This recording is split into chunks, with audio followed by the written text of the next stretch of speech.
네, 원투펀치 클래식 61회 시작해 보도록 하겠습니다. 국가대표 친선 경기 2경기가 끝이 났습니다. 이게 평가전이니만큼 오늘 원투펀치 클래식에서는 좀 여러 가지 부족한 점을 좀 평가해 본다, 아니면은 좋은 점을 좀 평가해 본다, 이런 취지로 우리가 다 같이 즐겁게 좀 얘기를 하는 시간을 가질까 해요. 어떻게 보셨어요, 전반적으로? 가장 이슈가 되었던 포인트가 먼저 보이더라고요. 우리 브라질 선수들이 이렇게 친숙하지 않을 수가 없는데. 맞아요. 이번에 저 브라질이 대한민국 땅에서 팬이 굉장히 늘었습니다. 맞아요. 너무 좀 보기 좋았고 좀 고맙기도 하고. 우리가 사실 월드컵 본선을 앞두고 이런 정도의 전력이 브라질이 역대 대표팀 온 것 중에 이번에 가장 진심으로 응했던 것 같아요. 네네. 네, 치치 감독이 진짜 본선에 나올 법한 베스트 11, 또 조커 카드까지 실제 경기처럼 써가면서 진심으로 지금 대해줬기 때문에 우리가 이런 상대와 평가전을 가졌다는 거, 그리고 거기서 많은 숙제를 또 봤다는 거, 그게 정말 우리에게는 큰 선물이었다.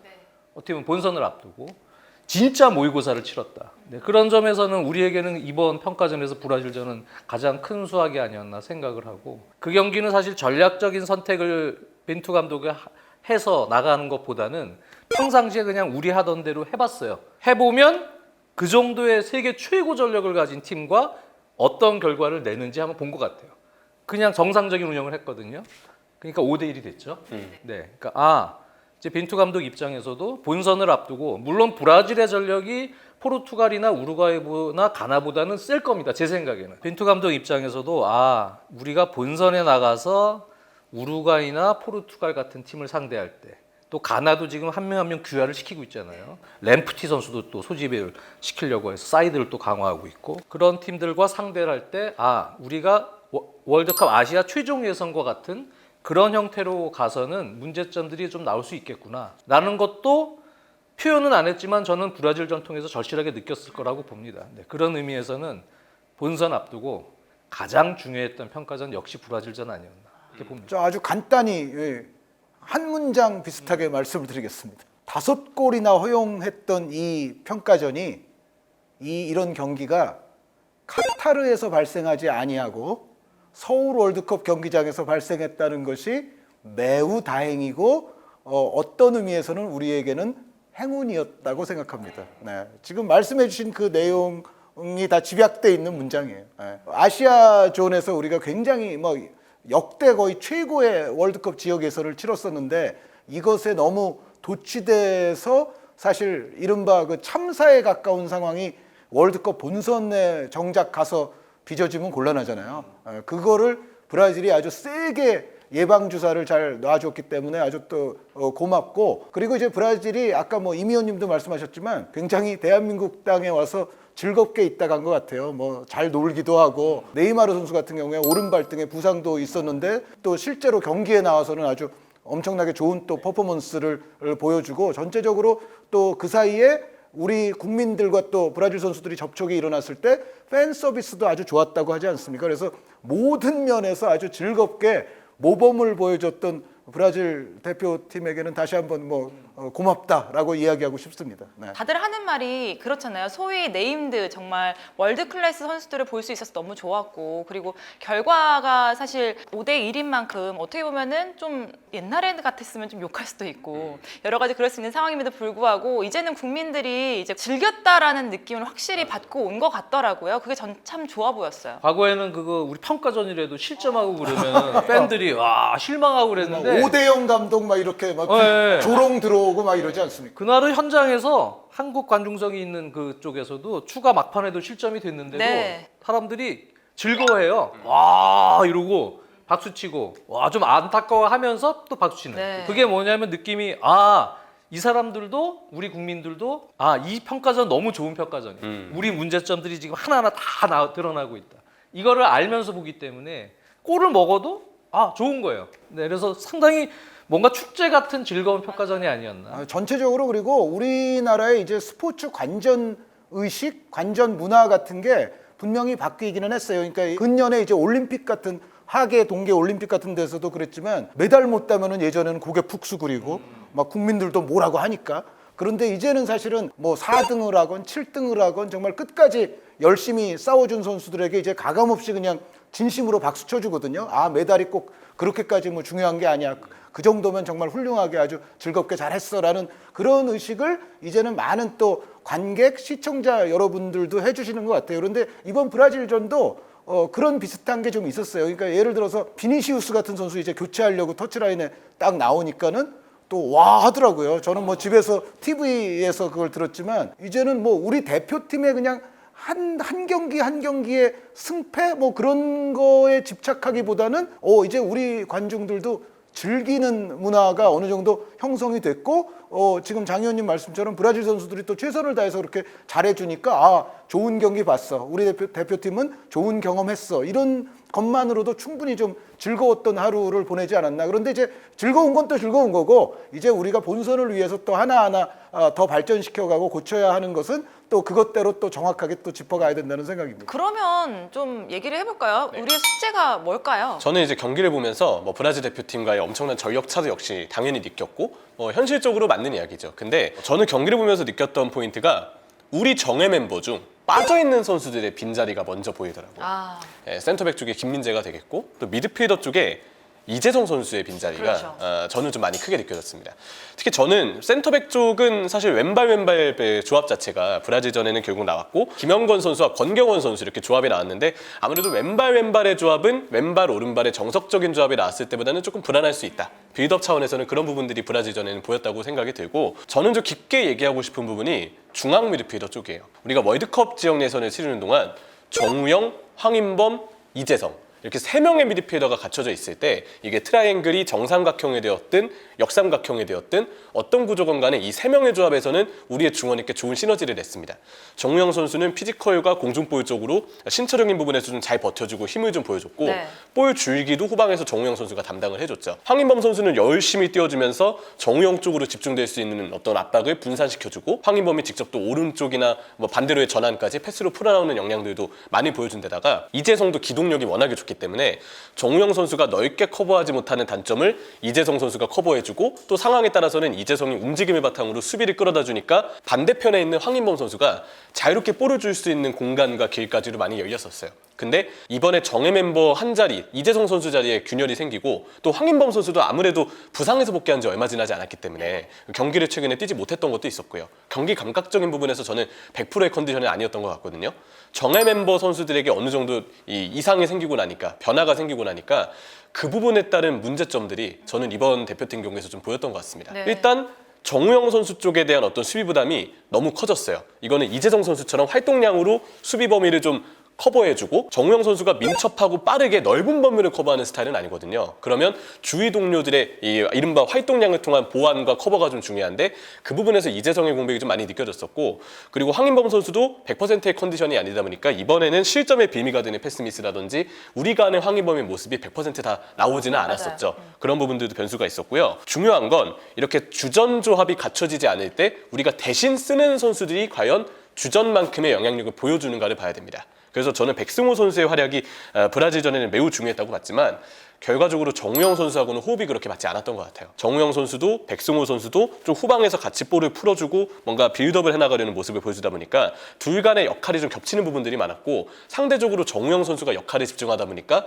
백승호 선수의 존재감이 전북에 있을 때만큼 크지는 않았다고 봤어요. 그래서 백승호 선수가 위치를 좀 못 잡는 부분들은 정우영과의 역할 분배 혹은 호흡적인 부분에서 두 선수가 아직 조합을 이루기에는 조금 미숙하지 않나 이런 부분들이 좀 느껴졌다는 생각이 들고요. 이외에 뭐 권창훈 선수가 사실 최근에 이재성 선수가 못 나왔을 때 대신 중앙 미드필더를 보는 경우들 뭐 황인범 선수가 못 나왔을 때도 권창훈이 중앙 미드필더를 보는 경우들이 있었는데 권창훈 선수가 나왔을 때는 아무래도 이 선수가 전진 드리블 성향이 강하고 박스 쪽으로의 침투를 선호하다 보니까 중앙 미드필더 쪽의 숫자를 채우기보다는 주로 1선 내지는 2선에 가깝게 위쪽으로 더 배치되는 경우들이 많았어요. 그래서 권창훈이 나올 때는 중앙 미드필더 간의 간격이 벌어지는 부분 때문에 실제로 우리의 밸런스가 조금 불안해 보일 때가 있었고 반대로 백승호 선수가 나왔을 때는 정우영 선수하고 동선이 좀 겹치다 보니까 어느 정도 역할 분배에 있어서의 문제가 좀 드러나는 부분들이 있었고 결국 이 주전 3명의 중원조합이 나오지 않았을 때 빈자리를 대체해 줄 수 있는 자원이 아직까지는 발견되지 않았다고 봐야 될 상황인데다가 주전 조합 중 한 명이라도 뛰고 있는 선수의 폼에 이상이 생길 시에는 각각의 메워졌던 선수들 간의 어떤 잘 커버해줬던 단점들이 서서히 보이기 시작하는 것 같아요. 그래서 저는 주전 중원 조합의 어떤 중요성을 다시 한번 실감하게 된 경기가 아니었나. 그럼 앞으로 이 주전 중원 조합이 만약에 흐트러지거나 우리가 정상적으로 꺼내들 수 없는 상황이 되었을 때 어떻게 대응을 해나가야 될지 대안을 마련할 필요성을 느끼게 된 친선전이 아니었나. 이렇게 생각을 했습니다. 벤투 감독이 사실 주전이라는 게 굉장히 뚜렷하게 가지고 있는 감독이기 때문에 더욱더 이런 부분이 조금 더 중요하게 작용을 할 것 같네요. 그게 중요한 부분 같아요. 개인적으로는 본선 앞두고 예전에서도 계속 얘기했지만 본선은 수비가 중요하고 그래서 지금 실질적인 홀딩 미드필더는 정우영 선수 정도밖에 없는데 다른 선수들을 좀 쓸 수 있는 기회, 다른 수비형 미드필더 성향을 가진 선수들을 조금 활용할 수 있는 기회가 있었으면 좀 좋았을 텐데 사실 그러진 못했어요. 네, 여태까지. 그리고 본선도 아마 그렇게 나가야 될 겁니다. 칠레전처럼 황인범 선수가 좀 쳐져서 투미들처럼 밑에를 받쳐주면서도 공격 가담을 같이 해주는 뭐 이런 형태로 받쳐줘야 되겠죠. 근데 이제 저도 현장에서 이렇게 보면서 느낀 거는 확실히 아시아 레벨하고는 뭐 완전히 다르죠. 브라질 같은 강팀은 본선에서 우리가 어떤 팀이 될지 모르지만 우루과이가 더 압박이 있을 수도 있고 더 좋은 전환이 이루어질 수도 있는데 브라질 역시 상당히 좋은 조직적인 압박이 있고 빠른 전환이 있습니다. 네. 그리고 개인 1대1에서도 기량이 상당히 좋죠. 그래서 그날 본 거는 아시아 최종 예선에서는 상대 팀들이 전환이 돼도 공격 숫자가 그 정도까지 많이 확보가 되진 않아요. 그렇죠. 그러니까 김미재 선수가 이번에 빠졌지만 김미재 같은 선수들이 그냥 가갖고 끊어주거나 해서 한 두세 명 정도의 많아도 한 두세 명 정도의 공격 전환 이걸 다 끊어낼 수가 있는데 브라질이 공격을 해가 들어오는데 공격 숫자가 팍팍팍 들어와요. 사이드 쪽 오바레 뭐 이런 거부터 해서 팍팍 많이 들어오는데 우리가 풀백들은 전진해 있는 상황에서 센터백 2명이 있고 정우영 선수 혼자 있는데 측면을 커버하기가 매우 힘들더라고요. 네. 구조적으로. 네. 네. 올라가 있는 선수가 리커버리하는 그런 시간보다 훨씬 더 빠른 전환이 들어옵니다. 그러다 보니까 일단 기본적으로는 본선에 나가서는 실점을 최소화하는 게 중요하고 우리 입장에서는 안 그래도 지금 4백 라인들이 측면 풀백들은 조금 노쇠화 있고 전성기가 조금 꺾였잖아요. 홍철이나 이용 같은 선수들이. 그리고 센터백도 김민재 선수가 물론 있지만 김민재 혼자서 수비하는 건 아니거든요. 그러니까 이게 앞에서 조금 사이드를 커버해 줄 수 있는 밸런스를 갖춘 조직이 필요하겠다. 그러면 홀딩 미드필더 성향이 일단 2명은 확보가 되는 수비로 전환될 때 그러한 조직이 일단 필요할 것 같고 그리고 요즘에 이제 유럽에 있는 강팀들도 빌드업을 할 때는 측면 풀백을 약간 비대칭적으로 씁니다. 네, 그거는 이제 빌드업 할 때도 3둘 빌드업을 만들려고 한쪽 풀백은 공격적인 성향의 선수를 쓰고 한쪽은 약간 수비적인 로 받쳐주는 선수를 쓰면서 수비 숫자를 확보해 놓는 걸 중요하게 생각해요. 그거 특히 유럽에 있는 강팀들이 유럽에 있는 강팀을 상대할 때도 그럽니다. 약팀하고 상대할 때는 성향이 좀 다르지만 그래서 빌드업 시에는 3명을 만들고 앞에는 3둘 빌드업을 할 수 있게 하고 수비 전환이 되더라도 최소한 수비 숫자를 좀 확보해 놓을 수 있는 한쪽 풀백은 조금 내려가 있으니까 그런 정도의 빌드업 운영을 하면서 상대가 강한 압박을 와도 조직적으로 밑엔 키퍼가 한 명 더 있고 3명의 수비 라인과 2명의 미드필더가 상대의 어떤 조직적인 압박을 풀어헤칠 수 있는 숫자 싸움을 갖추고 1차 빌드업이 들어오거든요. 근데 우리는 예를 들어서 브라질전이다. 홍철 이용인데 그런 컨셉이 좀 불명확한 4백 빌드업에 네네. 정우영 선수가 있다 보니까 상대의 조직적인 압박에 대처하지 못하고 어떻게 힘들게 뭐 이렇게 풀어서 나가는 경우는 있긴 있어요. 특히 칠레전도 그랬죠. 칠레 압박 들어오는데 힘들게 빌드업을 풀어서 탈압박이 성공이 됐어요. 그래서 관중들이 박수를 치지만 사실 그게 좋은 건 아니에요. 안전하게 빌드업이 돼야 되는 거예요. 항상 리스크를 동반하고 있기 때문에 칠레전도 그래서 위험 지역에서 벌써 미스가 한 2개 나왔잖아요. 네네네. 그거 본선에 있는 팀들이라면 저는 실점했다고 봅니다. 네. 그러니까 그런 실수가 하나 한두 개가 그냥 실점이거든요. 본선 가면. 근데 우리가 이제 빌드업 같은 경우도 사실은 조금 더 세련된 빌드업 체계를 해야겠다라는 생각이죠. 조직적으로. 지금 있는 선수들을 쓸 수밖에 없는데 이걸 갖다가 조금 조직적인 어떤 빌드업 체계로 상대가 압박이 강할 겁니다. 본선에서는. 그런 걸 풀 수 있는 정도의 조직이 또 필요하다고 보여지고요. 그리고 역시 공격으로 전환이 될 때도 말씀해 주셨지만 뭐 이재성 같은 유형이 사실은 사이드나 중앙에서 빌드업에도 관여를 해주고 또 메잘라처럼 사이드의 공격 숫자를 지원을 해줘야 손흥민 같은 선수를 윙포드로 쓰더라도 거기서 수비를 좀 분산시켜서 좌우 풀백의 공격력과 함께 만들어주는데 우리는 사실은 사이드에서의 오버랩 할 수 있는 풀백과 윙어들 간의 호흡도 그렇게 잘 맞는 조직이 아니거든요 아직은.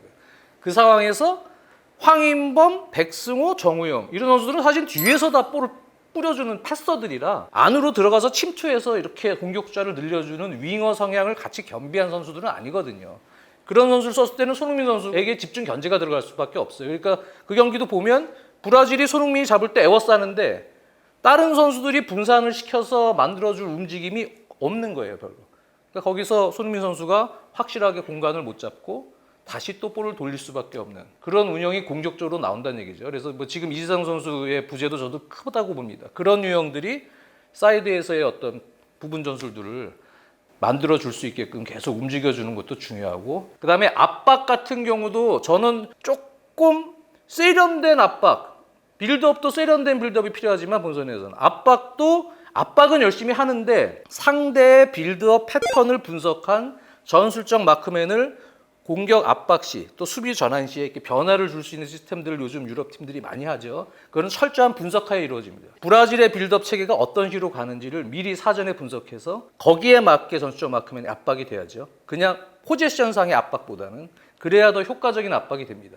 그런 부분도 본선 가서는 물론 분석을 잘 하시겠지만 철저한 분석하에 조금 더 세련된 압박이 나와 있습니다. 그래서 총체적으로 저는 다 이번에 좋은 수업료를 냈기 때문에 물론 뭐 칠레전도 있었긴 하지만 칠레전은 뭐 비교적 좋은 내용들이 꽤 있었죠. 뭐 그런 걸 차치하고서라도 브라질전에서는 중요했다고 보기 때문에 우리가 브라질전에서 나타난 문제점들 그거를 지금 있는 선수들 풀에서 조직적으로 준비해서 조금 시스템을 전략적으로 바꿀 필요가 있다.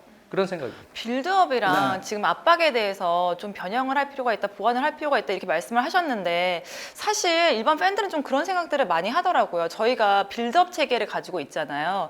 근데 일본은 어쨌든 조금 더 좋은 결과를 가져왔단 말이에요. 1대 0이라는. 저희는 빌드업이지만 일본 같은 경우에는 좀 템백 위주로 갔기 때문에 사실 본선으로 갈 때는 강한 팀들을 상대할 때는 좀 전술을 조금 변화할 필요가 있지 않을까라는 생각들도 많이 하더라고요. 냉정한 견지에서 이제 브라질에 대한 좀 맞춤형 경기 이런 거는 우리보다 일본이 더 잘 됐던 네. 것 같아요. 그러니까 일본이 지금 이제 텐백 말씀을 하셨지만 수비를 많이 했죠.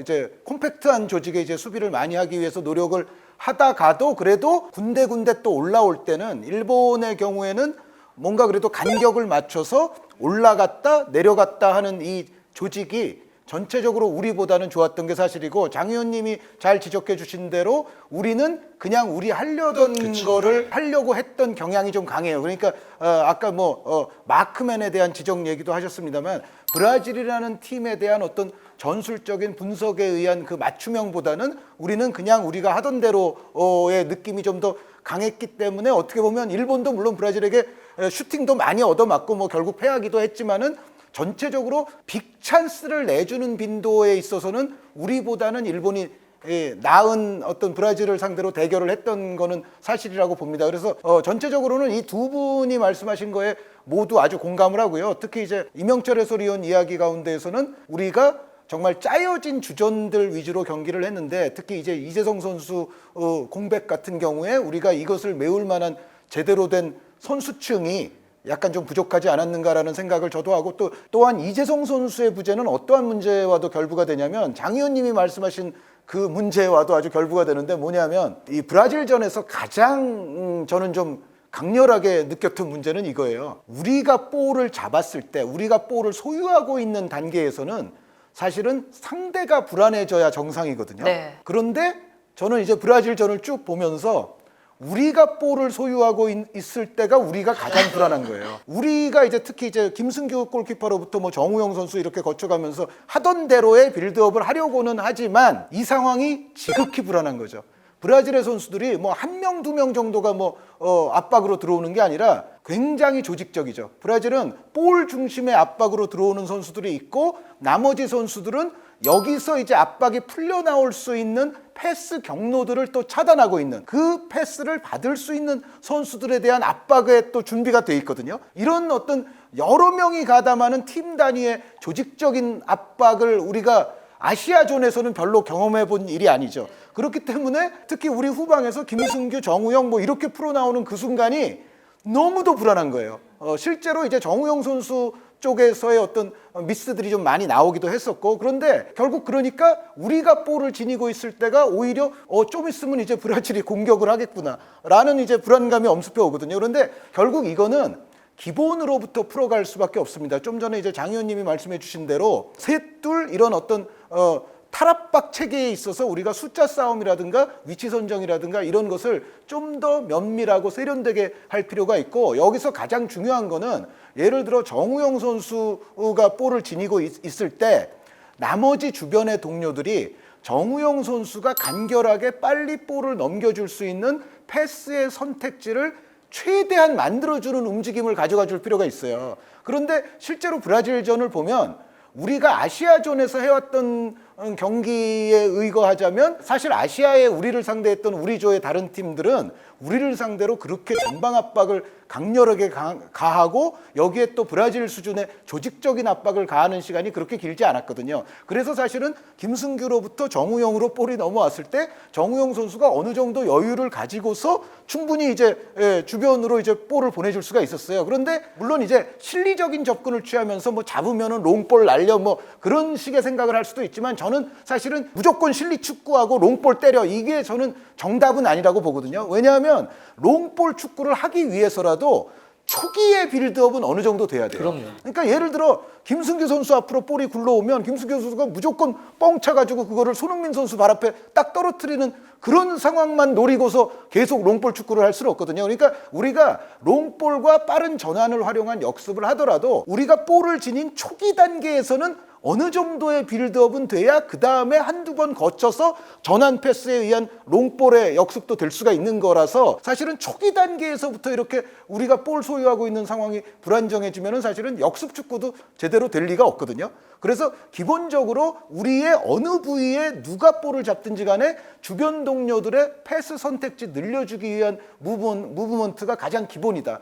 그것을 좀 더 조직적이고 템포 빠르게 시행하지 않는 한은 본선에서 우리는 그쵸. 기본적인 아주 고난에 빠질 확률이 높다는 생각입니다. 우리가 역습을 잘하려면 협력 수비가 돼야 돼요. 그게 네네. 무슨 얘기냐면요. 브라질전도 그렇고 나중에는 이제 손흥민 선수나 이런 선수도 낮은 위치로 수비를 할 수밖에 없으니까 역습하기가 쉽지가 않은 거예요. 이제 그 얘기는 우리가 사이드에서 본선에서 상대할 팀들은 1대1로 수비를 시키게 하면 안 됩니다. 그 브라질 같은 전 같은 경우도 사이드를 너무 많이 뚫렸는데 1대1로 수비를 하는 경우가 많아요. 그러면 브라질 같은 개인 능력 가진 선수들은 우리가 2명 이상 협력 수비가 붙지 않을 경우에는 칩니다. 네, 드리블. 그리고 마찬가지로 포르투갈, 우루과이, 가나 마찬가지일 거예요. 근데 협력 수비가 되려면 기본적으로는 이재성 선수가 들어간다. 그러면 빌드업은 이재성 그리고 우리 황인범 선수가 정우영 선수 앞에서 교대로 같이 내려와 주면서 센터백과 키퍼의 빌드업을 도와주는 형태, 그런 형태로 진행이 되되, 수비로 전환될 때는 결국은 홀딩 미드필더가 커버를 나가줘야 돼요. 윙어들은 미쳐 내려오지 못하더라도 이쪽에서 안전하게 그 측면에서 커버 플레이로 협력 수비를 할 수 있게끔 해줘야 윙어들도 역습 위치에서 어느 정도는 공격을 할 수 있는 그 자리 포지셔닝이 이루어집니다. 근데 우리는 예를 들어서 정우영 같은 선수가 커버로 들어갈 때 풀백들까지 다 올라가 있으면, 그러면 왼쪽에 센터백이 따라려 들어가거나 아니면은 뭐 측면 수비수가 남아 있다고 해도 한쪽으로 수비가 쏠릴 수밖에 없고 반대쪽 전환이 크게 공간이 열릴 수밖에 없거든요. 그러니까 기본적으로 현재 시스템에서는 저는 공격을 나갔다가 우리가 이제 끊겨서 수비로 전환이 될 때, 그럴 때는 뒤쪽에서는 약간 아까도 말씀드렸던 보수적인 운용, 한쪽 풀백은 올라가더라도 다른 쪽 풀백은 수비에 남아서 3명을 만들어주고 최소 숫자입니다. 그리고 홀딩까지도 한 명이 있어서 홀딩이 커버를 들어오면 반대쪽에서 커버가 돼서 반대쪽엔 2명 정도가 커버를 하고 거기서 협력 수비로 지연을 해야 황인범이나 이재성 같은 선수들이 수비 리커버리를 할 수 있는 시간을 도와주고 윙어들이 다시 자리를 잡게끔 만들어줘야 되거든요. 근데 그게 브라질전 같이 전환이 빠른 상황인데 1대1로 나와버리면 그러면 이제 수비 밸런스 다 깨져버리고 거기서 돌파 허용해서 그냥 컷백 허용하고 계속 문제가 발생이 되거든요. 그러니까 우리는 그러한 수비 전환할 때 조직, 이거는 협력 수비가 돼야 돼요. 네. 계속 1대1 수비를 하더라고요. 근데 우리 홍철, 이용 이런 선수들이 사실은 1대1 수비에서 탑 클래스 팀들의 윙어들을 감당하기가 쉽지가 않아요. 혼자서는. 투홀딩이 안 될 거면 어차피 투홀딩 시스템을 전문 홀딩 미드필더를 남은 시간에 다시 또 데려와서 평가전에 투입하고 본선 앞두고 갑자기 투입하기는 쉽진 않을 겁니다. 아마 지금 있는 구도에서 계속 끌고 갈 텐데 지금 있는 구도라면 이제 그런 식으로 공격도 하되 수비할 때는 이제 그런 부분들을 잘 견뎌야 될 것 같고요. 그리고 손흥민 선수 같은 경우가 칠레전 같은 경우는 톱으로 갔잖아요. 근데 확실히 이제 라인을 잡고 손흥민 선수가 들어가면 장점은 많아요. 상대 수비 라인을 계속 흔들 수는 있습니다. 손흥민 선수가. 손흥민 선수에 대한 움직임 때문에 계속 흔들릴 수 있는 장점은 있는데 우리가 유사시에 롱볼 축구가 기본이 되는 건 한 의원님 말대로 절대는 안 되죠. 우리 축구가 기본적으로 잘 조직화된 축구가 나가되 롱볼을 섞는 세컨볼은 사실은 게임이 잘 안 풀릴 때 그렇죠. 다른 방식으로 분위기를 바꾸기 하나의 방식이거든요. 그런 상황에서 롱볼이 들어갈 땐 사실 손흥민 선수가 톱이라는 것보다는 조규성이나 황의조 같은 유형이 또 들어가야 돼요. 또 그럴 경우를 대비해서 전체적으로는 저는 손흥민 선수가 탑에서 투톱이 됐던 중앙지향적이 세컨탑이 됐던 간에 수비 라인을 달고 계속 흔들어주면서 결국은 배후 침투해서 손흥민 선수가 골을 만들어줄 수 있는 찬스를 자꾸 만들어주는 게 우리가 공격적으로 전 중요하다고 보여지거든요. 대표팀에선. 그런 상황을 계속 유지시켜주려면 우리는 롱볼 축구를 최대한 안 하고 우리가 조금 더 짜임새 있는 축구를 할 수 있도록 만들어줘야 될 겁니다. 그러려면 역시 브라질전에 나타난 문제점과 또 칠레전에 나타난 장점들을 잘 조화시키는 게 중요하다고 보여집니다. 전체 조직력을 늘리는 수밖에 없겠네요. 어떻게 보면. 그래서 말씀해 주셨던 내용들을 이렇게 잘 정리해 보면 센터백 앞쪽에 결국 2명의 중앙 미드필더가 어느 정도는 숫자상의 이점을 가져다 주는 게 중요한 것 같아요. 그러니까 칠레전 때도 정우영 선수 옆에 황인범 선수가 같이 내려와서 후방의 숫자를 좀 많이 단행이 됐을 때 우리의 빌드업이 더 유연하게 풀리고 앞서 한 의원님께서 얘기해 주셨던 정우영 선수 옆쪽의 움직임이 부족했던 문제를 그래도 숫자 자체가 충원이 되면서 나름대로 해결해 주는 모습들을 보여줬거든요. 그리고 수비 시에도 2명의 중앙 미드필더가 나름 후방 쪽의 숫자가 고정까지는 아니더라도 이 둘의 숫자가 빠르게 복귀가 돼서 확보가 된다면 풀백 뒷공간에 대한 커버도 용이해지고 그러면 중앙 미드필더의 측면 쪽 협력 수비가 되기 때문에 장 의원님의 말씀처럼 윙포워드가 전방에 남아서 역습을 이끌기에도 용이한 그림이 나올 수 있죠. 그래서 공격 시에나 수비 시에나 센터백 위쪽에 중앙 미드필더가 그래도 2명 정도는 항상 좀 나올 수 있는 그림이 나오는 게 필요해 보이는데 그러면 저는 그 생각이 좀 들어요. 지금 당장 정우영, 황인범, 이재성의 중원조합 중 한 명에게 컨디션상의 문제가 발생되거나 한 명이 아예 못 나오는 시에 여기에 대한 대안을 마련할 수 있는 선수층이 아직은 부족하다고 얘기를 드렸잖아요. 제 생각에는 이 자리들의 모든 백업 자리들을 한 명씩 찾는 거는 아무래도 쉽진 않을 것이고 그래도 앞으로 대표팀에서 혹시 월드컵 시즌을 앞두고 생길 수 있는 변수라든지 다양한 상황에 대해서 우리가 미리 대안을 마련할 필요가 있기 때문에 추가적으로 주전급의 선수가 한 명 정도는 더 갖춰졌으면 좋겠어요. 근데 뭐 백승호, 권창훈 써봤지만 아무래도 중앙 미드필더 자리에서는 좀 아쉬웠었는데 아직 발탁되지 않았고 어쩌면 추후 월드컵 기간 동안 발탁될 수 있는 가능성이 있는 선수가 한 명 있죠. 그리고 수비형 미드필더의 숫자를 늘려줄 수 있는 옵션이 될 수도 있는 선수가 결국은 손준호 선수인 것 같아요. 정말 어떤 다양한 이제 이슈들을 다 극복하고 대표팀에 남은 기간 동안 발탁될 수 있는 기회만 마련된다면 우리한테는 또 한번 어떤 새로운 옵션, 가짓수를 좀 늘려줄 수 있는 방안이 생기지 않을까. 그래서 손준호 선수의 앞으로의 발탁 여부가 저는 상당히 중요한 포인트가 될 거라고 생각합니다. 우리가 본선전에 한 번 정도 네. 평가전 또 할 수 있으니까 네. 그렇죠. 그 타이밍에 그런 자원들이 조금 추가적으로 확보가 될 수 있는 기회가 있으면 좋겠네요. 진짜. 네. 그런데 이제 브라질이 너무 잘해줘서 기본적으로는 아주 고맙습니다. 땡큐 하기는 했는데요. 근데 다만 이제 역으로 이거는 있습니다. 그러니까 우리가 정말 그 브라질전에서 드러났던 문제들을 제대로 향상시키지 못하는 경우라면 브라질과 대한민국의 이 한 경기는 말이죠. 우리와 상대할 팀들, 우루과이, 가나, 포르투갈에게 있어서는 누가서죠? 한국을 공략하기 위한 너무 좋은 모범 사례를 보여준 경기예요. 그러니까 우리의 약점을 굉장히 많이 노출시킨 한 판이기도 하거든요. 그러니까 어떻게 보면 우리가 만약에 우리 지금 문제점을 여하히 잘 향상시키지 못한다. 그런 상황에서 상대 팀들은요.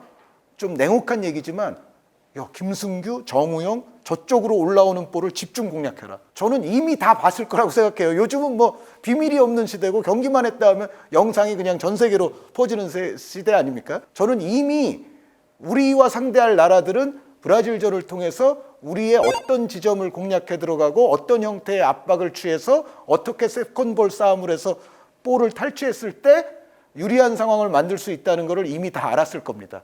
그러니까 여기서 이제 우리가 해야 될 일은 말씀드렸던 대로 그 브라질전에서 드러났던 우리의 문제점들을 제대로 극복하고 향상시켜야죠. 그렇지 않으면은 이거는 오히려 상대에게 모범 답안지를 준 결과밖에는 안 돼요. 그래서 그렇게 생각하면 또 브라질이 약간 땡큐하지 않은 면도 조금은 있다. 그런데 다만 이제 칠레전에서 아까 임 의원님도 계속 강조하셨지만 2명의 수비형 미드필더를 두는 이 전술, 그리고 이제 손흥민 그리고 작은 정우영 선수를 이제 2명을 또 센터에 배치를 했는데, 저는 이게 물론 이제 아까 장 의원님 말씀대로 롱볼을 활용할 때는 조규성 선수라든가 황의조 선수가 또 역할을 할 수가 있기 때문에 사실은 우리의 플랜 A까지는 되지 못할지라도 칠레전에서 나왔던 전법이 사실은 우리의 플랜 B 정도로는 굉장히 용이한 전술이 저는 나왔다고 생각을 합니다. 그러니까 기본적으로 우리가 강팀과 경기를 할 때 정우영 선수 혼자서 최후방 수비형 미드필더를 한다는 거는, 물론 이제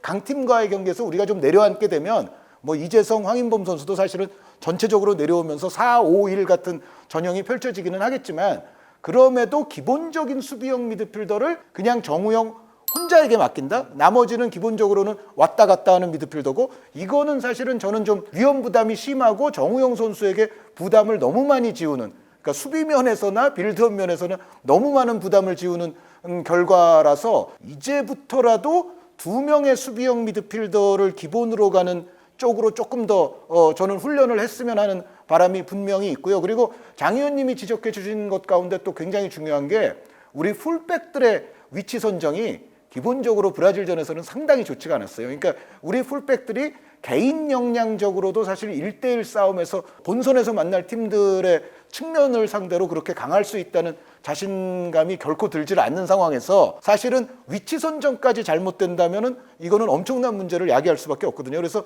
풀백들의 위치 선정에 대한 조정은 뭐 벤투 감독이 됐든, 벤투 감독도 휘하의 또 전문적인 수비 코치가 됐든, 이 풀백들의 위치 조정은 저는 굉장히 세밀하게 이루어져야 된다고 생각을 합니다. 이제 또 평가전이 남아 있잖아요. 이 파라과이하고 이집트가 남아 있는데 이 경기에서 어떨지 굉장히 기대가 돼요. 문제를 좀 해결해서 나오겠죠? 이제 중요한 거는 파라과이와 이집트가 어떻게 해주느냐가 또 좀 네. 중요한 것 같아요. 그러니까 이번에 칠레만 하더라도, 물론 이제 칠레 같은 경우는 어차피 세대 교체를 이제 단행을 해야 되는 팀이고, 또 아주 나이가 많은 선수들의 경우에는 사실 이런 시기에 평가전에 있어서 동원을 안 하는 경우가 많습니다. 그래서 칠레가 너무 저 스타 선수 덜 데려온 거 아니냐 뭐 이런 얘기도 있지만, 칠레 입장 바꿔 생각해 보면 칠레는 이번에 이 정도 멤버로 충분히 나올 수가 있었고요. 그거는 우리가 이제 이해를 해줘야 되는데, 근데 파라과이나 이집트는 어떻게 보면 멤버상으로는 칠레보다는 훨씬 더 이제 원래 뛰던 선수들이 동원이 되기는 할 텐데, 과연 이제 어느 정도 경기를 해줄까? 또 파라과이가 일본전에서 또 아주 안 좋은 결과를 냈는데, 사실 파라과이도 저는 제대로만 100% 해주면은, 제가 코파 아메리카에서 봤던 파라과이의 기준이면 나쁜 상대가 아니고, 또 퀄리티는 떨어지더라도 스타일상으로는 좀 우루과이와 전통적으로 좀 비스무리한 면도 있기 때문에 나름 괜찮을 것 같고, 이집트는 뭐 살라 선수뿐만 아니라 전통적인 또 조직력이 좋은 팀이기는 하거든요. 월드컵은 비록 세네갈 때문에 이제 못 나오기는 했지만, 그래서 사실은 이 두 팀이 정말 100%로만 하면 우리에게는 여전히 굉장히 값어치 있는 평가전이 되리라고 생각은 해요. 그리고 약간씩 또 스타일과 특성, 장점이 다른 팀들을 이렇게 네 팀을 상대한다는 것도 우리에게는 또 좋은 일이고, 그런데 다만 이제 약간 걱정되는 거는 파라과이가 어느 정도의 최선으로 임할 것인지, 그리고 이집트는 대한민국에 입국하는 시간이 조금 늦어서 어느 정도의 또 몸 상태라든가 이런 걸 가지고서 임할 것인지, 이제 이런 문제가 사실 조금 걱정되기는 하는데, 그럼에도 불구하고 유럽의 팀들은 어차피 네이션스 리그 때문에 지금 평가전 상대로 잡을 수가 없거든요. 그런 와중에 그래도 브라질 이어서 칠레, 파라과이, 이집트면은 이거는 브라질만큼은 아니어도 나머지 두 경기도 우리에게는 굉장히 가치가 있다라고 생각을 하겠죠. 제 생각엔 이집트가 아무래도 일정상의 어떤 변수를 봤을 때 브라질만큼 우리를 강한 압박으로 괴롭히려는 계획을 세우기는 현실적으로 어려울 것 같아요. 아무래도 선수들의 컨디션에 대한 문제도 있을 것이고, 이집트가 보여줬던 특성상 밸런스를 우선시하는 운영이 어쩌면 나올 수도 있다고 보거든요. 또 하나, 그리고 우리 팬분들로서도 그렇고 저도 그렇고 좀 아쉬운 요소는 모하메드 살라가 부상 이슈가 있더라고요. 네네. 그래서 살라가 한국에 오게 될지 여부는 뭐 그 즈음에 다시 한번 보도를 봐야 되겠지만 현재로서는 가능성이 좀 낮게 관측이 되고 있어요. 기본적으로 이집트는 아프리카에서 경기를 하고 굉장히 늦게 와요. 맞아요. 그 예. 문제가 가장 심한 문제가 있어요. 그래서 그런 부분들 때문에 이집트가 어느 정도 컨디션일지가 역시 변수고 거기에 따라서 전술의 컨셉도 좀 정해질 거라고 생각을 하고요. 우리가 이번 브라질전, 칠레전을 통해서 경기를 봤을 때 다행히 칠레전 때는 나름대로 우리가 빌드업이나 밸런스를 잡아보기 위한 또 다른 시도들이 있었다고 생각을 했어요. 그래서 월드컵 본선을 앞두고 계속 선수층을 늘리려는 준비, 또 플랜을 살짝씩 바꿔보려는 준비. 큰 틀에서의 변화는 당연히 아니겠지만 작은 틀에서 조금씩 우리가 강팀을 상대할 때 어떻게 운영을 신중하게 할 수 있는지에 대해서 차근차근 만들어가는 과정들이 경기마다 거듭될 거라고 생각을 하거든요. 그래서 연이은 평가전의 일정은 우리로서도 충분히 볼만한 가치와 포인트가 좀 있지 않을까. 그런 어떤 기대감을 좀 갖게 만듭니다. 그리고 장 의원님이 분석의 중요성, 뭐 브라질은 어떻게 보면 뭐 평가전이니까 뭐 그렇다 치더라도 정말 본선에서 이미 우리는 그 시험 문제는 이미 받아들었어요. 그러니까 오픈북 시험이나 마찬가지거든요. 지금 우루과이, 포르투갈, 가나 알고 있지 않습니까? 그런데 예를 들어 우루과이 같은 경우에 이번에 멕시코와 미국과 이제 평가전을 치렀는데 특히 이제 미국전 같은 경우는 멕시코전에 비해서는 로테이션도 좀 선수도 많이 바꿨고 미국전에서 또 우루과이가 3백을 쓰더라고요. 그러니까 3백을 쓰다가 나중에는 또 4백을 쓰고 했었는데 3백을 쓸 수도 있는 우루과이 이런 부분도 우리가 분명히 연구를 해야 될 것 같아요. 그리고 전체적으로 요번에 멕시코와 미국 두 경기를 한 그 우루과이를 보면 오히려 우루과이는 선수층이 조금씩 더 좋아지고 있고 전술적으로도 이전에 오스카 타바레스 감독이 있을 때보다 굉장히 좀 유연해지고 있다는 느낌이 들어요. 그러니까 예전에 우루과이 하면 물론 타바레스 감독도 3백 안 썼던 거는 아니고 타바레스 감독도 뭐 포메이션이 한 가지는 아니었습니다만 기본적으로 우리가 생각나는 우루과이는 일단 수아레스 카바니 앞에다 갖춰놓고 투톱 쓰면서 그냥 뭐 두 줄 수비하고 뭐 이런 우루과이를 많이 상상을 하잖아요. 그런데 요번에 이제 멕시코 미국전을 통해서 좀 본격적인 평가전을 하는 우루과이를 보니까 4-3-3 같이 해서 원톱 공격수만 중앙에 두고 양쪽에는 또 돌파력이라든가 창의성이 있는 선수들을 두고 또 3명의 중앙 미드필더를 놓고 예를 들어 토레이라, 베시노, 발베르데 이런 식으로 놓고 경기를 하는데 예를 들어서 우리가 브라질전처럼 아까 말씀드렸던 볼을 잡았을 때가 더 불안해질 정도로 주변 동료들의 움직임이라든가 간결한 탈압박이 이루어지지 않는 이 상황이 만약에 반복이 된다고 그랬을 때 뭐 벤탄쿠르 선수가 들어올 수도 있습니다만 토레이라 예를 들어 베시노 뭐 발베르데 이렇게만 하더라도 우리가 브라질에서 한 것 정도의 패스앤드 무브를 가지고 이들과 중원 싸움한다? 굉장히 좀 불안감이 있고요. 그리고 그 멕시코를 상대로 결과적으로도 3-0으로 이겼어요, 우루과이가. 그리고 미국전은 말씀드렸던 대로 3백, 4백을 병행하면서 이제 경기를 했는데 이 경기는 0-0으로 끝나기는 했지만 그래도 빅찬스로 보면은 우루과이가 더 많았습니다. 그래서 우리가 생각할 때 사실 멕시코나 미국도 우리는 멕시코는 항상 어렵게 생각을 했고 지금 미국의 전력도 뭐 포트가 뭐 이포트가 보여주듯이 만만한 전력이 아니거든요. 그런데 사실 우루과이 입장에서는 이게 또 원정이에요. 그러니까 홈도 아닌데 한 걸 보면 우리가 정말 분석을 열심히 해야 되겠다. 알겠습니다. 어쨌든 축구 팬들은 또 두 경기가 평가전에 남아 있으니까 네. 굉장히 기대를 많이 하더라고요. 브라질전, 칠레전을 현장에서 못 보신 분들 성공하시길 빌면서 저희는 또 다음에 또 이 평가전 얘기를 하기로 하고요. 인사드리도록 하겠습니다. 안녕히 계세요.